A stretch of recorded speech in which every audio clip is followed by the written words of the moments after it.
Have you ever wanted to visit some of Thailand's most historic landmarks and watch a man wrestle crocodiles in the same afternoon? Probably not. I'm going to show you how to do it anyway.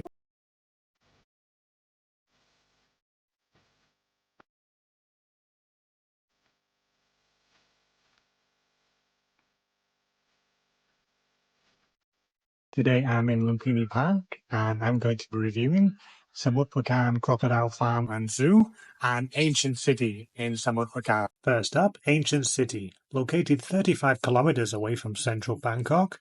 To get there you can take the BTS to Kea at the end of the Sukhumvit line. Take exit 3. Here you can find a taxi outside the station for around 100 baht or a Songtel for 20 baht.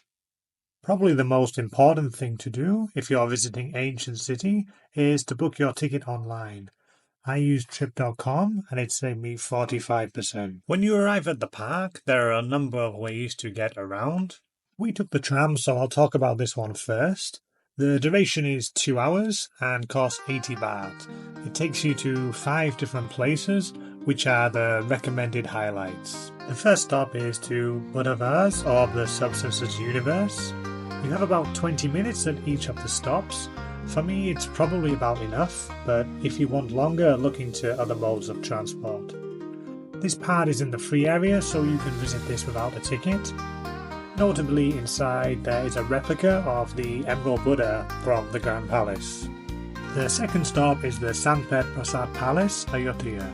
This is a reconstruction of the former Grand Palace of Ayutthaya, showcasing the grandeur of ancient Thai architecture. Nearby there is the footprint of Lord Buddha. The real one is located in Saraburi province and is one of Thailand's most revered pilgrimage sites, believed to enshrine a sacred footprint of the Buddha. And from the top, it offers a great view of Samut Prakan Palace and the surroundings. The next stop, the tram stops next to a market. There aren't many sights to see here. There is a working Thai village, but in reality this stop is mainly a push to sell at the souvenir shops, which I don't mind. You have to expect this if you book a tour, and to be fair, the prices are okay here. There is the Chedichet Yodno, which is worth a look. Wat Chedichet Yod is a significant 15th century Buddhist temple located in Chiang Mai. The fourth stop is at the Royal Watercourse Procession. This area features life-size replicas of Thailand's royal barges, set alongside a peaceful canal. This is a really good place to stop for a break, as there are relatively few people around here, before heading across to Samiro Mountain. Samiro Mountain is inspired by Buddhist and Hindu mythology. It depicts Mount Samiro rising from the back of the giant fish Ananda, believed to be the centre of the universe. This was one of the busiest spots we visited, so plan accordingly if you want to come here. The fifth and final stop is at the Pavilion of the Enlightened, one of the most visually striking structures in the entire park. This golden multi-spired pavilion contains 500 statues of enlightened monks, each representing different paths to spiritual awakening in Buddhism. The design symbolises unity in diversity, that no matter the background or practice, enlightenment is possible for all, even if you're from Lancashire. You used to be able to walk around inside and explore up close, but at the moment it's under renovation. But still, it's absolutely worth stopping for. Other options for exploring the park include electric or standard bikes. A decent idea, but very weather dependent. The park is massive, so if it's hot or wet you'll struggle. Walking is possible if you're not looking to see everything, just visiting a few select attractions. Personally, I'd recommend the golf cart. The prices are reasonable after the first hour, especially good if you're wanting to visit for a longer period, say 3 or 4 hours. Just remember, if you'd like to hire a golf cart, bring your driver's license. And just as a side note, I left it at home, probably won't work. Should you visit Ancient City? Now, these kind of replica parks, they're not so popular in the West. We kind of think if you want to go to see something like this, you should go to the real thing, which is fair enough. I understand this, But in Asia, these parks are very popular, and you can see that by the makeup of the tourists, mainly Thai locals and Chinese tourists. I'd like to go back. Mainly because I probably saw about 30% of the park in sort of 3 hours. So there's a lot more to see, particularly on the eastern side. And some of the reproductions of the buildings are absolutely fantastic. So I would definitely recommend this. I would book the tickets online and have a look around because you can find some packages too. So you can have lunch there and have the ticket at the same time.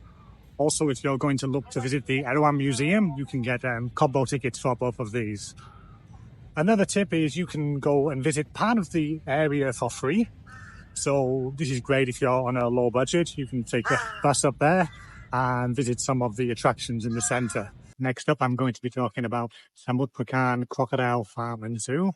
Now, this place has a bit of a reputation and it's stirred up a lot of opinions over the years. Now, I'm just going to go show you how it is, and then you can decide for yourself whether you'd like to go or not. To get here, you're heading to almost the same location as Ancient City, but this spot's a little bit closer to KR BTS. You can take a taxi, Songtao, or a motorbike, or even walk like I did. It's about a 20-minute walk from the SkyTrain. Today we're at Samut Prakan Crocodile Farm and Zoo, and it's the world's largest crocodile farm. It even says it on the sign. So let's check it out.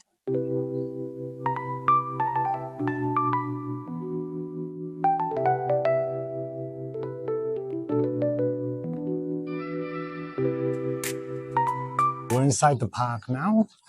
Tickets for the park are 400 baht for foreigners. I think it's 100 for locals. Inside the park, it's really big. The main attractions are the crocodile wrestling show, an elephant show too.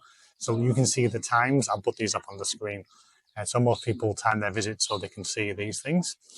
Also, there are lots of other animals in the park. You can see things like emus and orangutans here. So we'll take a walk around and see those.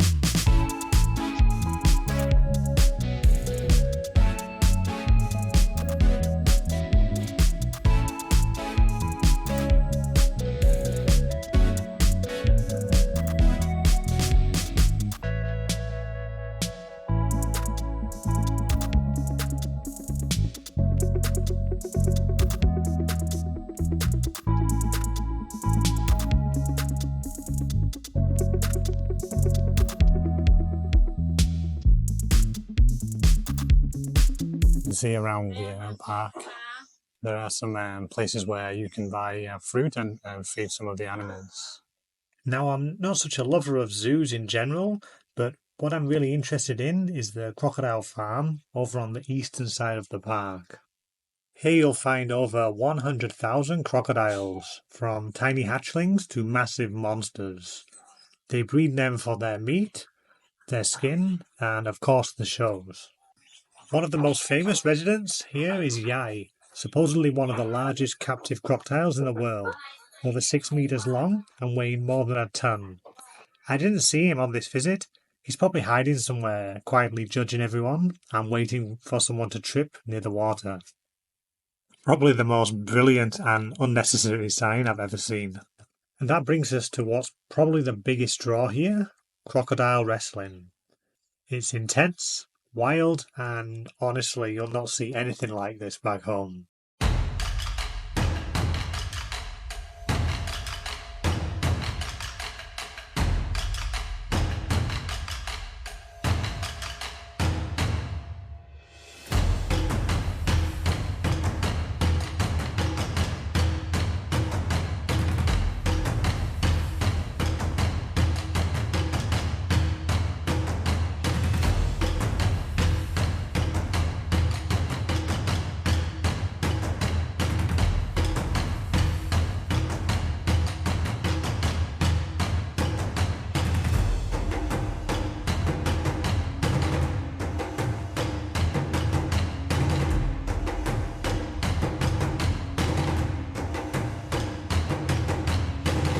Next up is the elephant show. To get there you can board the train just outside the crocodile show. It only takes a few minutes and most visitors take this route. At the show, you'll see elephants performing a range of trained behaviours, like painting, playing drums, and even kicking a football. Striker! It's a popular attraction, though it also invites some reflection on how we interact with wildlife. Now, that was my visit to Samut Prakan Crocodile Farm and Zoo. Interested to know what you think about it. Personally, for me, I don't really like to see animals in zoos. They should be in the wild. That said, it's really important part of the local community. You can see that hundreds of jobs dependent on this crocodile farm and zoo.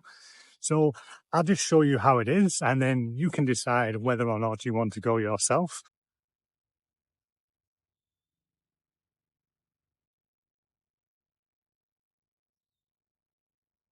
Thank you for making it to the end of the video, you brave warriors. So I hope you enjoyed today's video. Thank you for watching. If you enjoyed the video, please like and subscribe, and I'll see you next time. Thank you.